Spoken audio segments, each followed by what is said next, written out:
Magandang araw, ang ibabahagi ko ngayong araw ay tungkol sa sanaysay.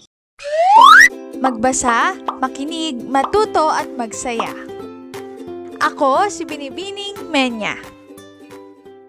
Handa na ba kayo?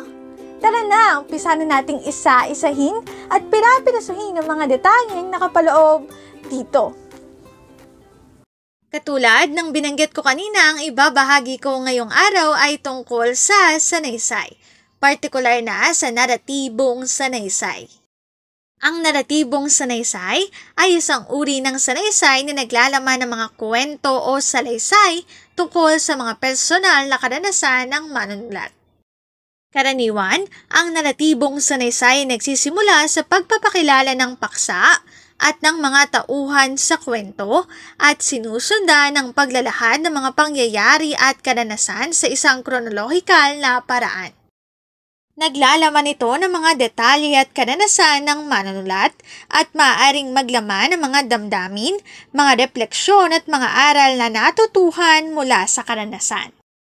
Sa iba't ibang anyo ng sanaysay, ang naratibong sanaysay ay naglalayong magpakalat ng personal na karanasan at magbigay ng pag-unawa sa mga mambabasa. Ito ay isang paraan upang magpakita ng kaugnayan sa iba't ibang tao, magbigay ng leksyon o mensahe at magpakalat ng kaisipan at pag-unawa. Ang naratibong sanaysay ay nagbibigay ng pagkakataon sa manunulat na magpakita ng kanyang mga karanasan sa buhay at magpakalat ng inspirasyon at kaalaman sa iba. Ang link na ito ang aking sanggunian ng mga nakatalang impormasyon na makikita nyo sa bawat slides. Kung interesado kayo na magbasa pa, maaari nyong bisitahin ang website na ito. Naratibong sanaysay, dito na nagtatapos ang aking pagbabahagi. Sana ay marami kayong natutuhan. Muli, magbasa, makinig, matuto at magsaya. Ako si Binibining Menya. Paalam!